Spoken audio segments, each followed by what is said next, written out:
Scott's Primary School in Essex uses techniques pioneered by maths specialist Richard Dunn to teach children geometry. Gary Clapperton has used these techniques in teaching his Year 6 class about explicit and implicit shapes, angles and ratio. But how easy was it for the children to identify the geometric shapes in the photos they'd taken?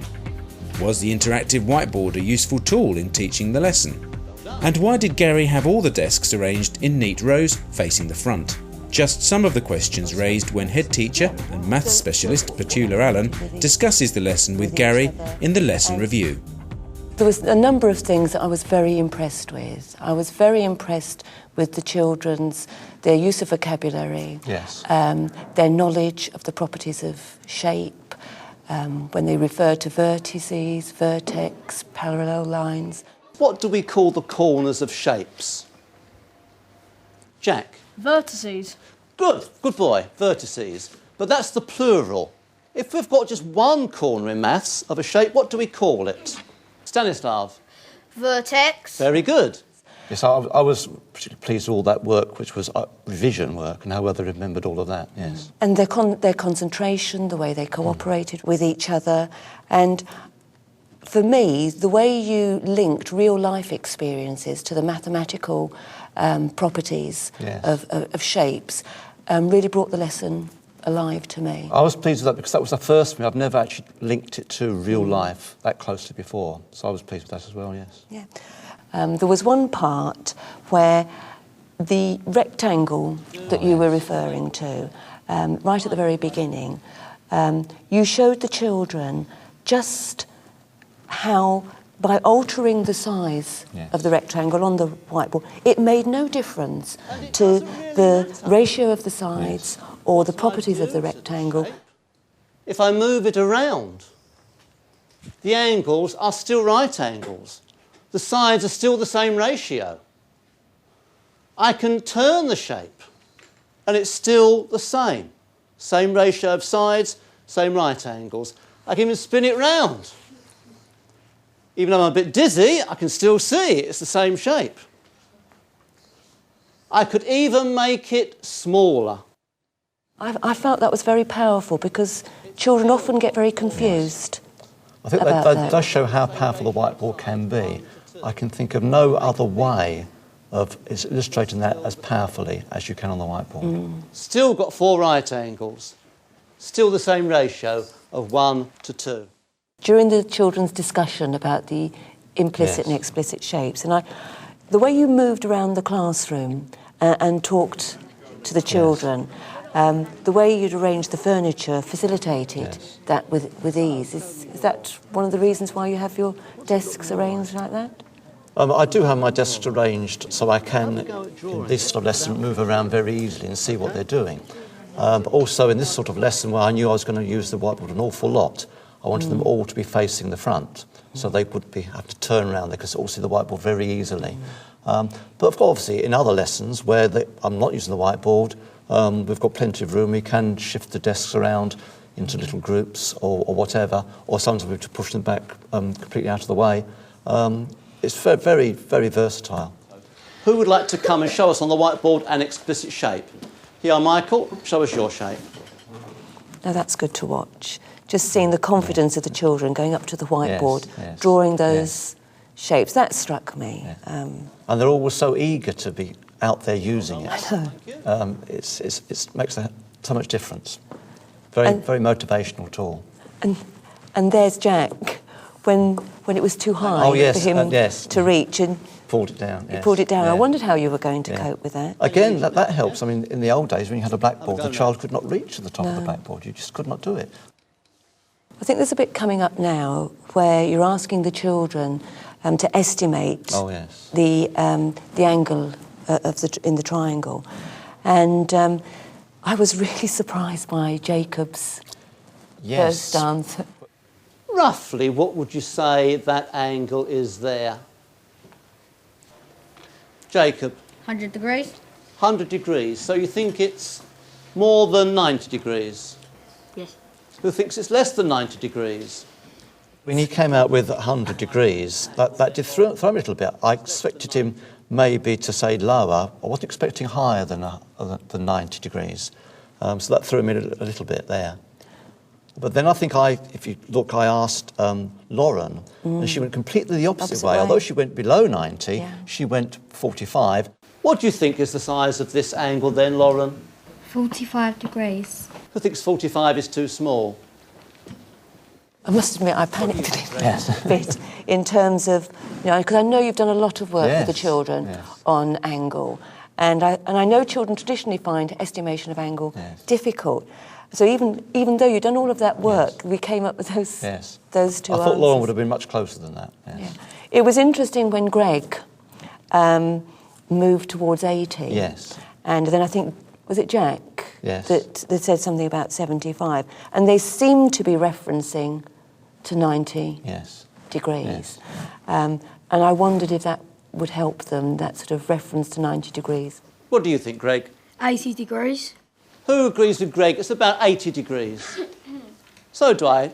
Only roughly, about 80 degrees. What do we think approximately is the size of this angle? Jacques? 75 degrees. About 75 degrees. Why do you think that? Because it's smaller than the other angle. OK, it's slightly smaller than the other angle. Who agrees with Jacques? About 75 degrees. Good. If you go back to where Jacob said 100, I think I jumped in straight away and said, do you think it's more than 90 degrees? Yeah, it would have been much better if I'd said to him, how did you work out it was about 100? Yeah. And let Tim then develop the idea of more or less than 90. I think you're right. It would have given him a clue. There was another point that I was puzzled with, surprised that you didn't link up with. You asked the children... Oh, yes. I remember this bit as well, yes. You remember you asked them what sort of triangle it was? I know what you're going to say, yes. What can you tell me about Jack's shape? Matthew? It's an isosceles triangle. Very good. It's an isosceles triangle. And then we had all this this bit of estimation of angle. And when they'd settled on 80 degrees, and then you went and asked them to estimate the second angle, well, just run by me what was going on there. The first thing is, this is the first time I've actually used shapes which are not under my control. Right. Usually I draw shapes or get them somewhere else. Because you're using explicit shapes from photos, you're not in control of what's coming up, especially if the children could just pick any one they like. And you obviously did get some triangles there which were really borderline between isosceles and scalene triangles. And you're quite right. I think someone said it was an isosceles triangle. I said, yes, it is. Then later on, when we realised it was about 75 and 80 degrees, the two angles, obviously it was not isosceles. I missed an opportunity there to say, right, let's go back and look at what we said. Is it isosceles? And then say, well, no, if it's about 75 or 80 of those two angles, it must be a scalene triangle. Now this is Billy. And he had quite a difficult picture here. Now, I thought when he came out, he was just going to do the rectangle. I did too. Yes, and I was going to then make him do another shape afterwards, but he didn't. He threw me a little bit and went for the triangle first, and then the second one he did was the rectangle. Here you are. Shall I say shape?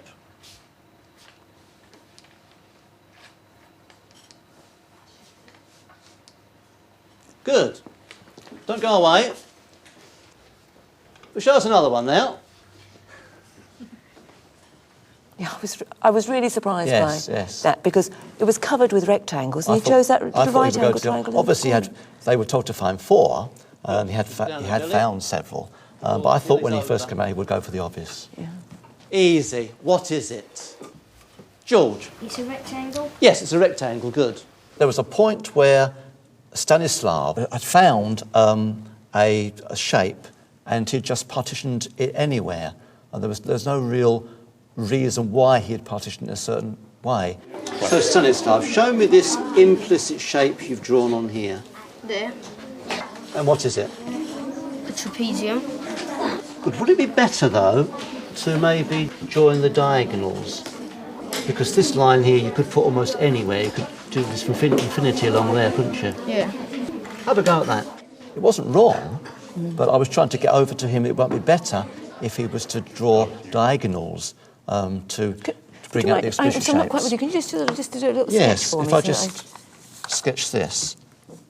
This is the shape that Stanislav, the explicit shape Stanislav had found, the trapezium. That's the explicit one. That's it. And he had just partitioned it down the middle to give these two implicit shapes. So he hadn't referred to the vertices? No. I was trying to get him to refer to the vertices, which would be much more helpful in the later work we're going to be doing. So in a sense, he'd gone beyond your expectations from the teaching point of view.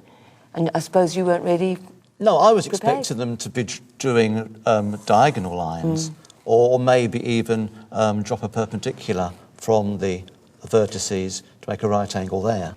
And where do you think this work on implicit shapes could lead to?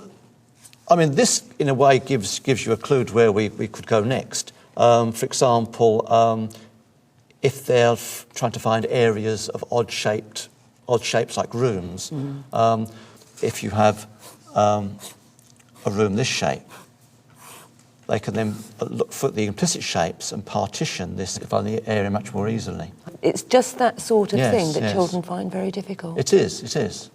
Gary, I know that's a mixed ability class that you have. I also know that there's a very wide range Yes. of ability.